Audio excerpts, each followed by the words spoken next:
the podcast that cuts through the noise to uncover what it truly means to be human. Here, we don't hold back. Whether you're a familiar face or an everyday person, this is where we get real about what's truly going on in your life and, more importantly, how you can break free from the barriers holding you back. I'm Jo Emerson, one of the UK's top coaches, and in each episode you will get to listen as I coach my guests in real time, peeling back the layers of fear, frustration and self-doubt. These are raw, honest and sometimes painful conversations, but they're also hugely empowering. If you are ready to see what's possible when you stop hiding and start living, then you are in the right place. Today we're listening into my conversation with Ruth, who I defy you not to fall in love with. Her ability to be honest, vulnerable and authentic inspires me, and in this episode we hear about her ongoing struggles with food, weight and body image. Her goal for the session was to learn to love and accept herself as she is now, while still striving for weight loss and increased health and fitness. It's a complex topic, one that millions of us can relate to. What Ruth discovers about herself during our conversation is life-changing, and if you listen carefully, it might just have the capacity to change your life too. So Ruth, tell me what it is you would like to work on with me today. Okay, so anybody that knows me knows that the challenges that I've had in my life have been around my mental health and my weight. I feel in the last 10 years I've really got on top of my mental health and I'm in a good place with it. And thank you. I have been progressing and succeeding with my weight in a way that I'm happy with, and I feel I'm on the right road. However, I know that the physical form I have at the moment is stopping me from doing a lot of things that I would like to do, and I feel that I want to be kinder to myself, Jo. So I want to be able to be kind to Ruth as she is today, as she progresses forward to where she wants to be. Got it. Okay. All right. So you want to learn today or work out strategies today around acceptance of where you're at. Would that be fair? Okay. Yep. Okay. But not that you want to stay where you're at physically. I'm hearing that you still want to move and progress, but that you don't want to be giving yourself a hard time. Yep. Absolutely. Okay, great. Okay. Great goal. Let's talk about let's just talk about the history you have then around body image, weight, food, eating, all of that. Let's go right back to when you were, like, your earliest memories of food. You know, what would you say? What's your relationship with food been like over the years? So I love food. I know I will always love food. I love everything around it. I love cooking. I love the social aspect, and I never want that to change because it brings me joy. But I was a chronic binge eater, diagnosed. But if we go way back, Jo, childhood, nothing. I just have a normal memories of food around childhood, and I feel things changed for me probably around the age of 17 when I left home. I feel that I changed, my relationship with food changed. It wasn't just something that I did to have energy or to survive. Over the years, through teenage years, I remember comments being made by maybe peers, that maybe strangers, which just seemed quite flippant comments at the time. But now, as an adult, I realise that I'm still talking to you about them today, so they have to be in there somewhere. About thunder thighs. There's other comments that are just they're not nice, and I know that they really hurt me and have impacted on me, and that has gone on throughout my life. Not a lot, just a few. I can go back 15 years, and a man. Am I allowed to swear? Yeah, no. Of course. Yeah. Yeah, a silly man at a petrol station, and I don't know why I'd annoyed him, but I'd annoyed him. He called me a fat bitch. So I refer back now, Jo, to me as a teenager, and I danced and I swam, and I now know that the body I had then was incredible. However, things have been distorted in my mind to the point that I have continued for my whole adult life to be on that yo-yo, up, down, weight gain, weight loss. add on more. And I need to now, learn to love me while I progress to where I want to be. Okay. Can we just talk about the, you said that you are diagnosed as a chronic binge eater. When did you get that diagnosis? Probably 15 years ago. I because of my depression and my eating, Joe, I never knew whether my depression made me eat or vice versa. But I knew there had to be an answer, so I kept fighting. And I didn't accept that my GP was saying just join a diet club or do this or do that. I was compulsed, Joe, to eat. Mm-hmm. I have no doubt about that. I ate huge quantities of food, massive. I couldn't stop myself. I did it in secret in the beginning. As time went on and I got older, I was more open about it. I was compulsed to go to the shop. I would try and stop myself, and I'd be driving around the area thinking, no, don't go in. But then I would have to go in. And in my worst days, and I've been quite open about this. I have no shame around it at all. I don't carry any shame about my past. I put food in the bucket because I thought, what are you doing, Ruth? You don't need this. And I went back and took it out and I ate it. And that's when I knew that wasn't normal. So I was diagnosed, Joe. Sorry, you asked me a question. I was seeing a psychiatrist around my mental health, spoke to him, and he referred me to a lady psychiatrist who I'd never heard of binge eating. I'd heard of binge drinking. I spoke to her and she said, have you ever heard of binge eating? And it was that light bulb moment. And ever since then, I have progressed, and I haven't binged for years and years and years because I worked hard at it. But yeah, does that answer your question? I mean, that's amazing.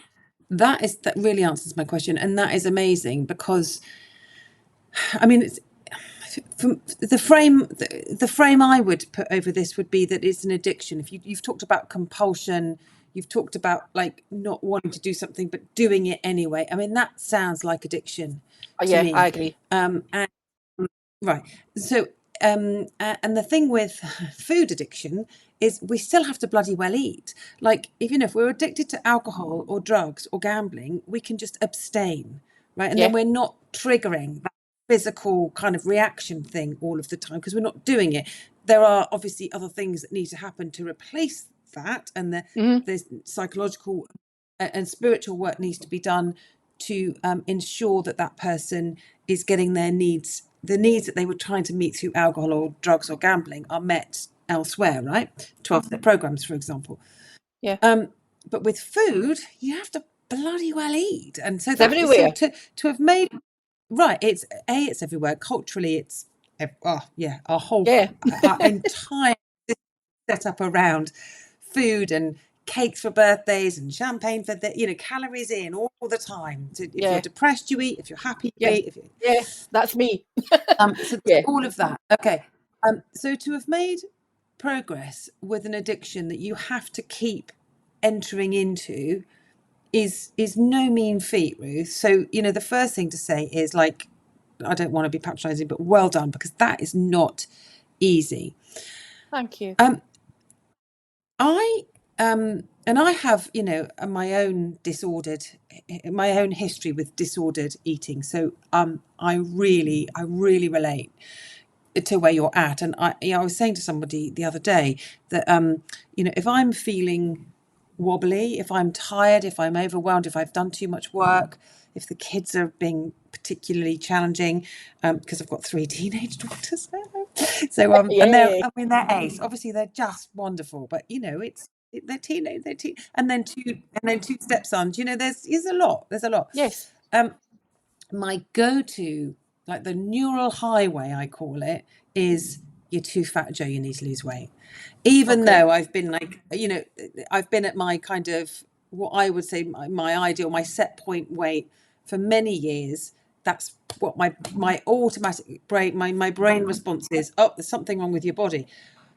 And I've learned over the years to think, okay, that's actually not what's going on. I've got some kind of internal need for love or connection or a rest or a nap or I need to call someone and have a bloody good rant, or do you know what I mean? Whatever. Yeah. It's not, and I've learned that. But my God, I mean, we're talking, what am I, 50? I was 51 the other day. So we're talking like well over, probably 35 years worth Of of, saying that to yourself. Yeah. of experience with this. Right. Yeah. So, and it's difficult. And, there are times when I'll have a piece of cake and think, I'm going to have another one. That compulsion is still in there. And I'm convinced it's because of all the restricting I did years ago, right? So my body's got this, shit, we might be in famine thing going on. So, and I think a lot of men and women, but more women, because of the culture, the 1970s, 80s culture we grew up in, where you didn't see anybody on the telly or in a magazine unless they were a size 8. It's been very difficult for us.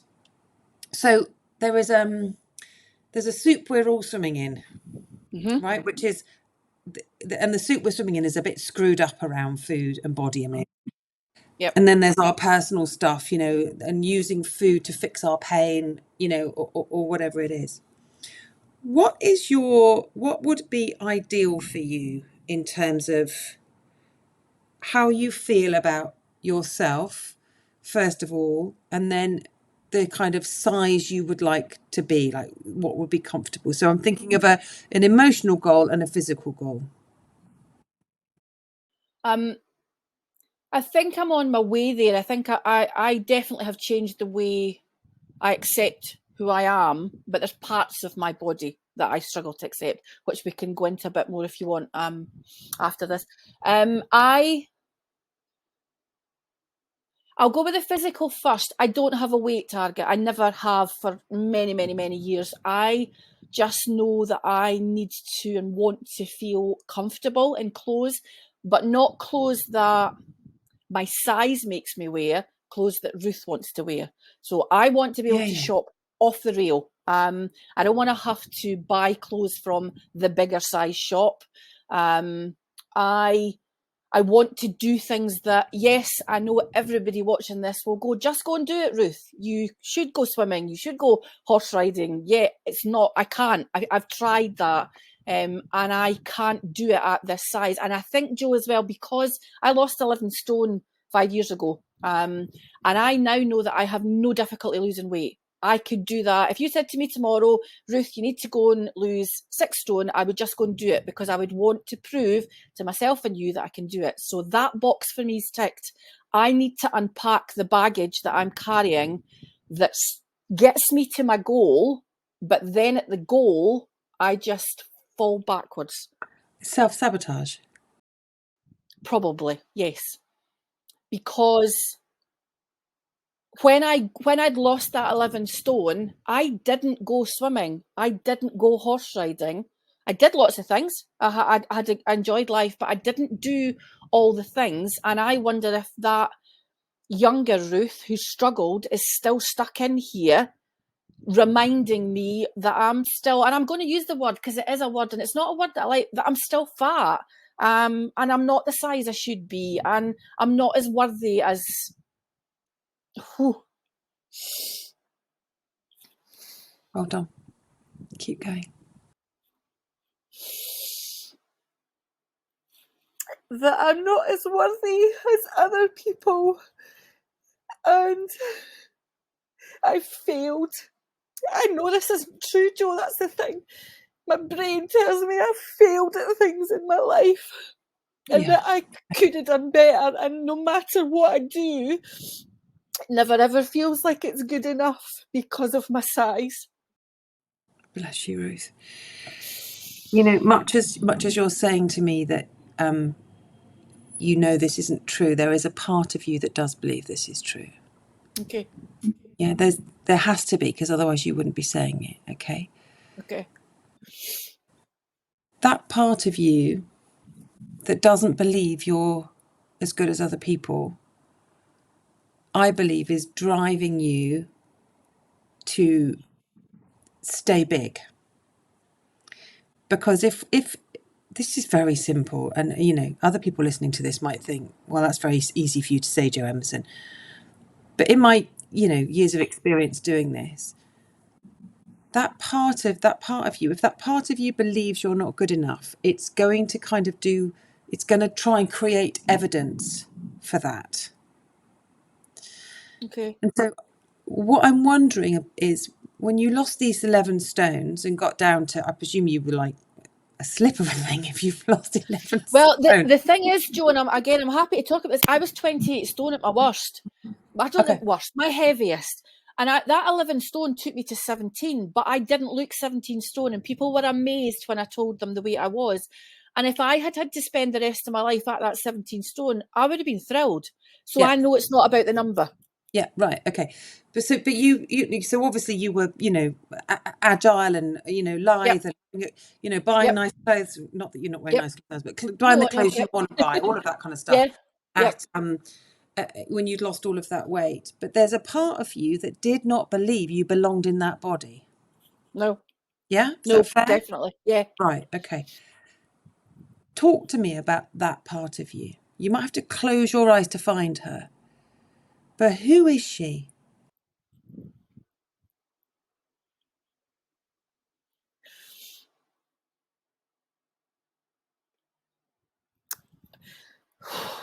I danced when I was young from the age of 3, Jo. Yeah. And I loved it. And I was a club swimmer, and I was so happy in who I was. I never had any problems. Even when there were comments, it was brushed off. I'm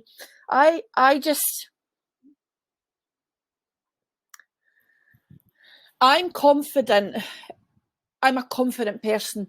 It's not fake either. I am confident in who I am. However, I just feel I'm not meant to be this size, Jo. And there's nothing wrong with being this size for anybody that's listening, but there's something deep in me that knows that I will never be able to completely be who I am and who I want to be unless I love who looks back at me in the mirror. Yeah. So you've slightly avoided my question. You've said some brilliant Sorry. No, it's fine. The reason you've done that is because the part of you that I'm trying to access is trying to slip away. Okay. I'm used to dealing with these little parts, so I'm going to come back. Who is she?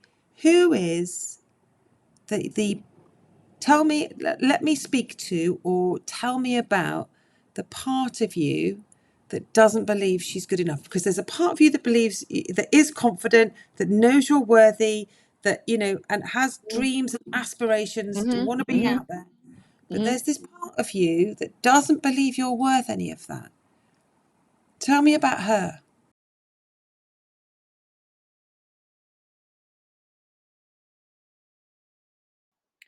I think she's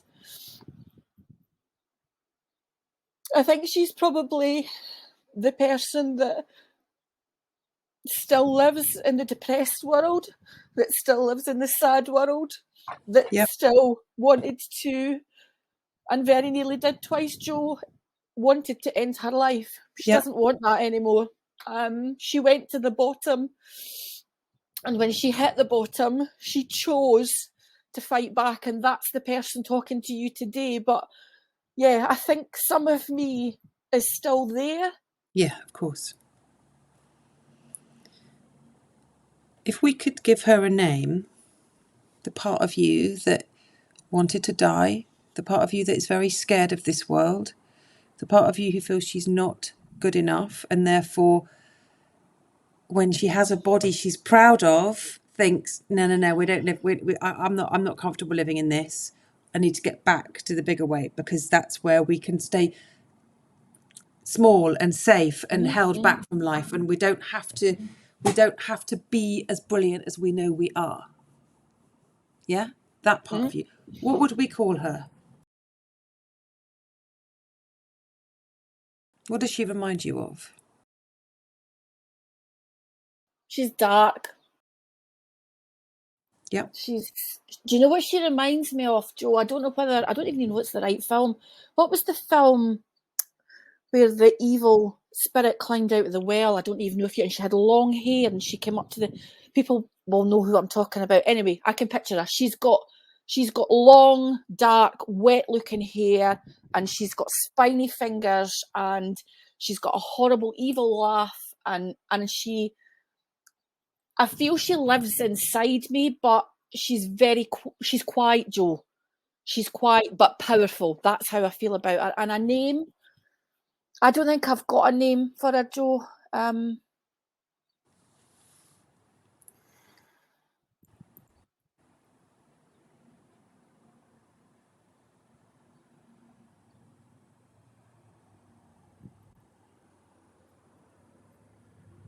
I don't think I've got a name for her because I don't think I probably want to accept that she's there. So if I don't give her a name, yeah. Okay. Could we just name her just for the purposes of this exercise? I mean, we could name her Dark or Dark Witch or Evil Woman or whatever. I'm not going to put words into your mouth. What should we call it?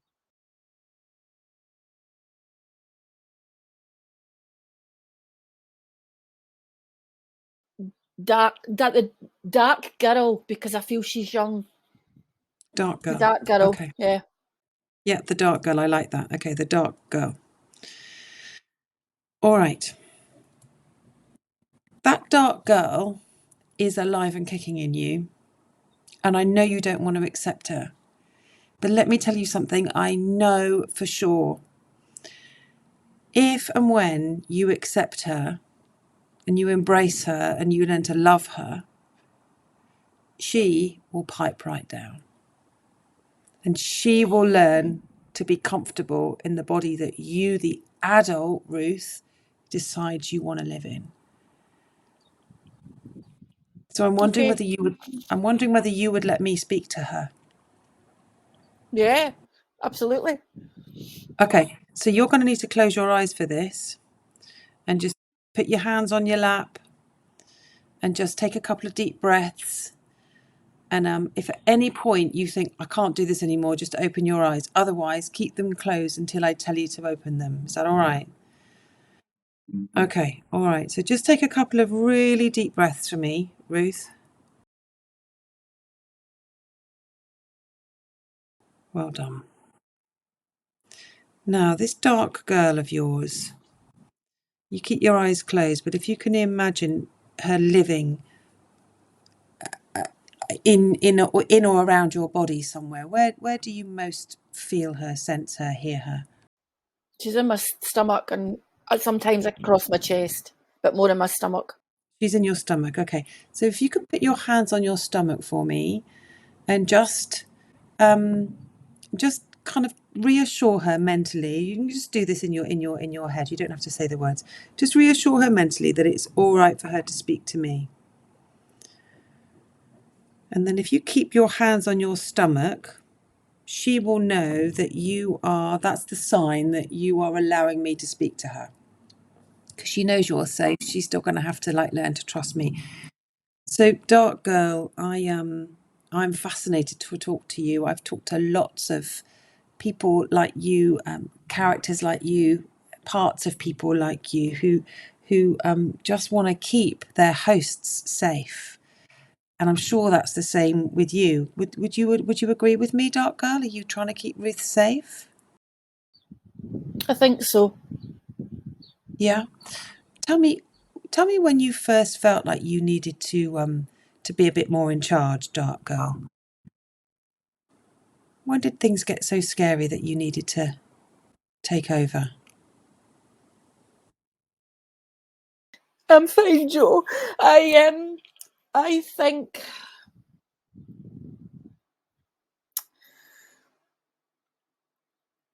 think as my body started to change, it was quieter in the beginning, but I think I became stronger as the years have gone on. Right, yeah. So are you saying to me, dark girl, that when you had a child's body, you were very comfortable in it, but as it became a woman's body and started to get comments, that's when you felt the need to lock down, to put some defenses up? Is that what you're saying? I wasn't there. or I wasn't present, or I wasn't vocal as a young child in Ruth. Yeah. At what age do you think you first appeared? 17. 17. Okay. So, and you've got stronger, you say, as Ruth's body's changed. Do you mean as Ruth's body's got bigger? Is that what you meant by change? Yeah, throughout the whole process, I think I've become more vocal. Yeah. So what is it? So Dark Girl, what is it you like about Ruth being bigger?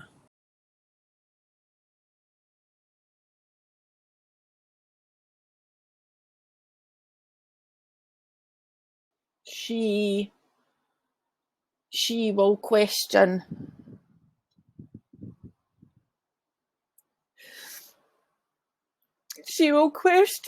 her ability to succeed in life,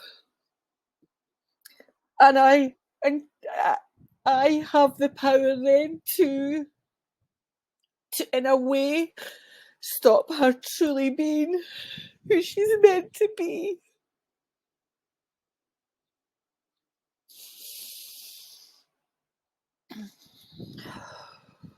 What is it about her being who she's meant to be that terrifies you, Dark Girl?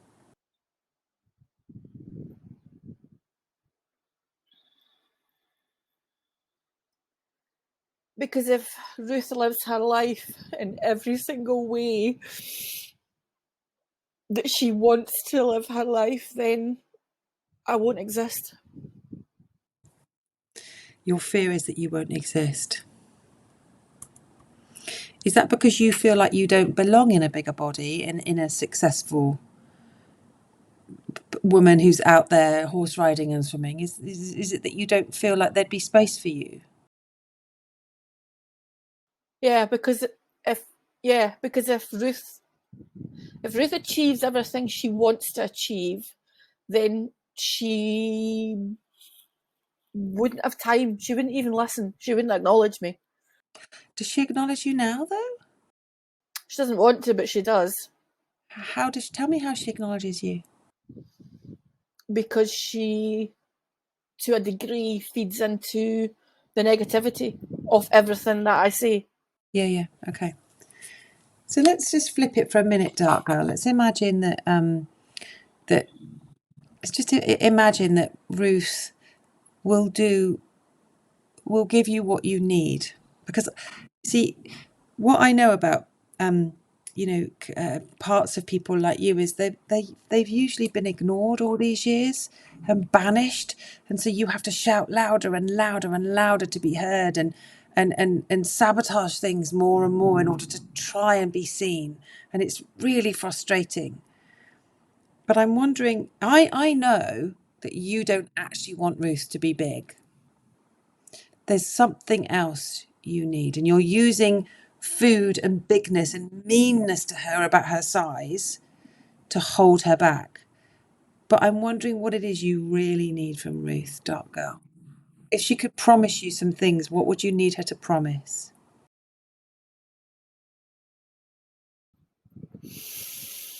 She needs to know how brave she's been. Yeah. And how well she's done to get to where she is today around her mental health, and never ever given up. And I think she still knocks herself down for probably the success she has achieved in her life. Yeah, but you're doing that, aren't you? That's you doing that. Mm-hmm. Yeah. What do you need from her? If I said to you, Dark Girl, I want you to take a month off giving Ruth a hard time. I want you to take a month off trying to keep her small. What would you need from her in order to be able to take that break? What does she need to give you?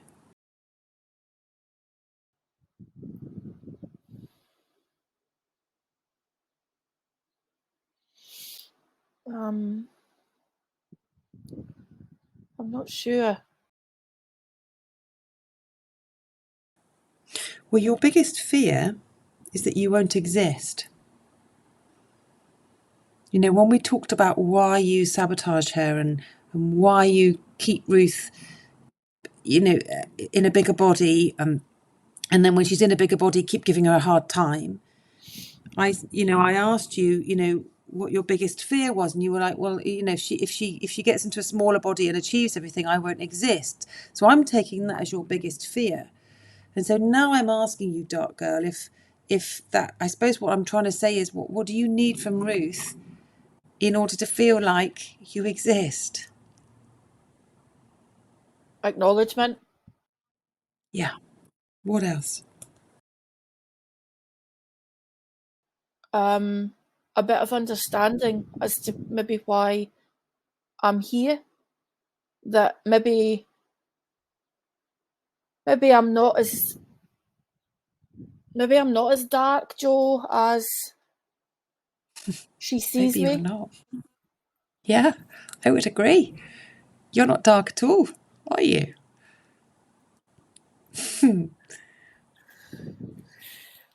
What are you? Tell me, Dark Girl, how you would describe yourself.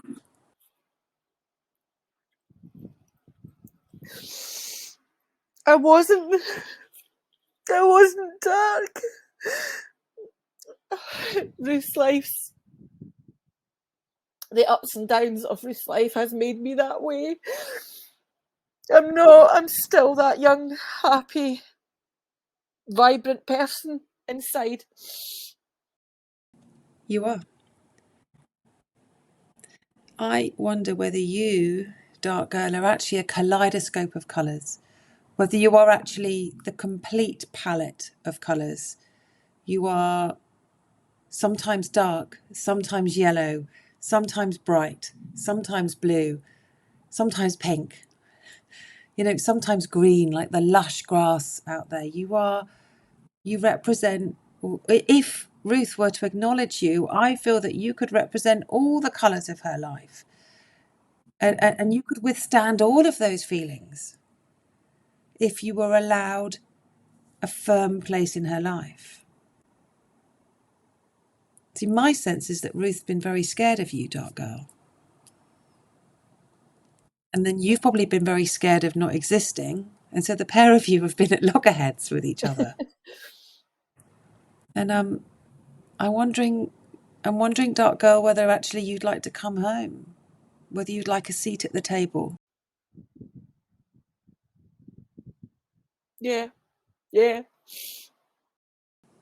And so keeping your eyes closed, Ruth, I'm going to speak to you now directly, and I'm going to ask you what you would like to say to that dark girl who's actually a kaleidoscope of colours in your mind. What do you need to say to her?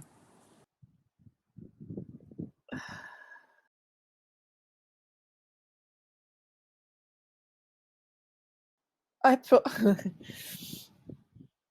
probably want to say sorry, Jo, because Yeah. I think I've pushed her away and blocked her and tried to shut her up when actually, and she's maybe got angry. She's probably got angry over the years because I've done that. Yeah. Because her initial message was probably one of support, maybe even one of encouragement, but the noise from outside turned round what she was maybe trying to say. So I probably want to say, I'm sorry. Mm-hmm. And what about thank you for sticking with you this long? Yeah, a long time. yeah, never given up. And she's been raising the alarm for a long time. You know, these suicidal feelings and this depression and this disordered eating has been her raising the alarm to say, you cannot have a full and wholesome life without me, Ruth.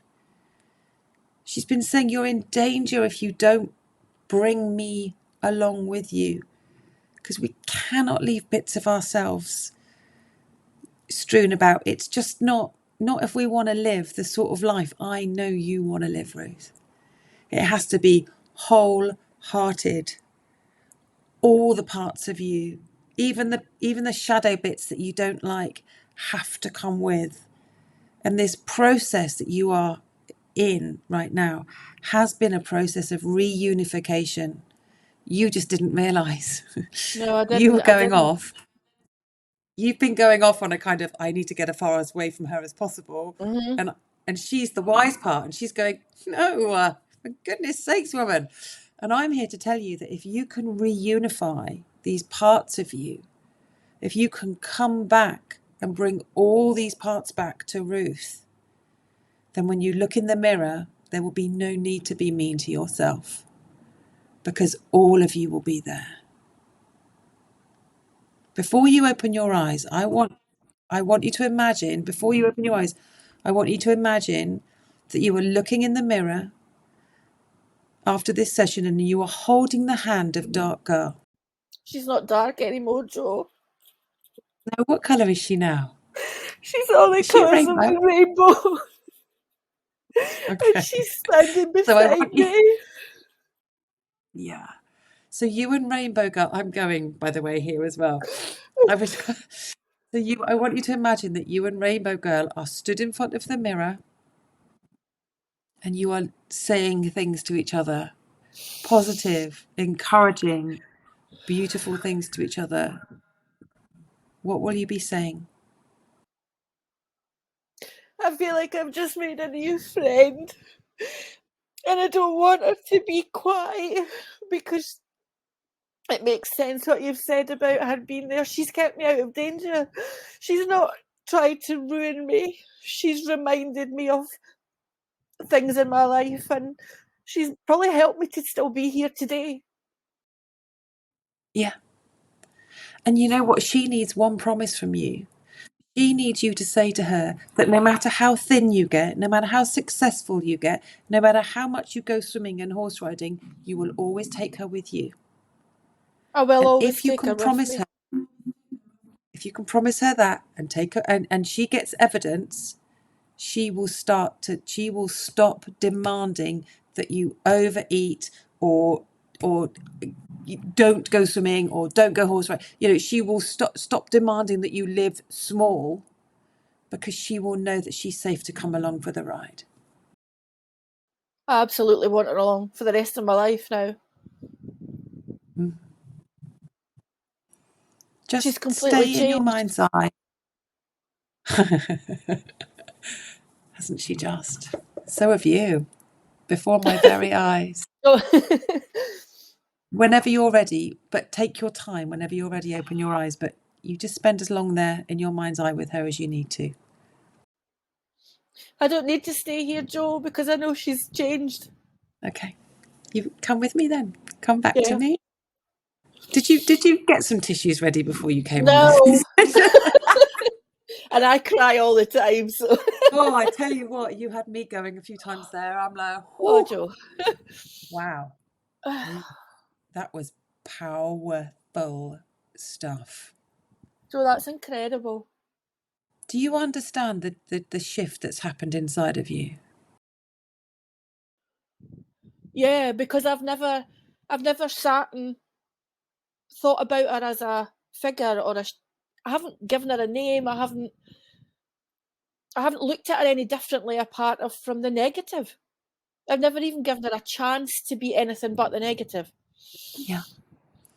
And if you think about a child, you know, an actual child, if we speak negatively to an actual child and put them down all the time and should all over them, I mean, we have to do some shoulding with children, otherwise havoc. But, you know, if you're mean to a child all of the time, that child grows up very angry, very scared, probably addicted to goodness knows what. You know, they're not really growing up in healthy soil, right? Yeah. Whereas if you have a child who you love and encourage and spend time with and discipline and say, you know, sometimes, you know, my kids, you know, they love the sugar, and I have to say to them, you know, like, you can't just be eating cake all day. You know, that's part of me. That's part of me loving, right? A child, part of discipline, you know, and actually they like those boundaries. Oh, my mother actually really, you know, loves me enough to put these boundaries in place. I mean, they wouldn't admit that, but they do, you know, and this is the job of self-parenting. You know, you've been rejecting a part of you that actually is probably the lifeblood of who you are. I agree. I can't believe I see that so differently. And you know, it's strange because people have said to me they see, not everybody, but they see a rainbow. That's what they talk about, Jo. And I went to see a medium years ago because I am intrigued by all these things. And when I walked in the door, she said to me, wow, you have the brightest rainbow all the way across the top of your head. So when you said that to I me, just called her a rainbow girl? when you said that to me, that was like a light bulb. And I was in my 20s, so that's over 30 years ago that she said that, and that stuck with me. And the minute you said that little small, long-haired, long-fingered, quite sad, depressed girl just vanished. And I had an image of in front of a long mirror, and the girl standing next to me is not me as a rainbow. It's somebody much younger, and it's clear as day, Jo. That's Beautiful. incredible. And do you know there's a rainbow on the wall behind you? It's my butterfly. And there's a rainbow there. Yeah, there's a rainbow. It's all about the rainbows today. Ruth, wow. Ruth, that was for me as a coach, that was an absolute honour and a privilege, and really an amazing thing to walk you through. I'm just wondering, before we wrap up, what you are going to take away. It might be obvious, but what are you going to take away from this time we've spent together? How are you going to put into practice what we've learned, or what you've learned? How is this going to change your relationship, I suppose, with food and your body going forwards? I'm gonna continue to trust in myself, but I'm gonna take her with me. I might even chat to her every day, Jo. When I waken up in the morning, I do a meditation, and I bring in my dog that I had for years, Max, and he sits on a bench with me. I'm going to bring Rainbow Girl in as well, and she can join me every day for meditation. Lovely. You've read my first book, haven't you? Flying for Beginners. I have. This work is kind of in there. So you might as well want to just, allow her to, use the exercises at the back and allow her to speak, because actually she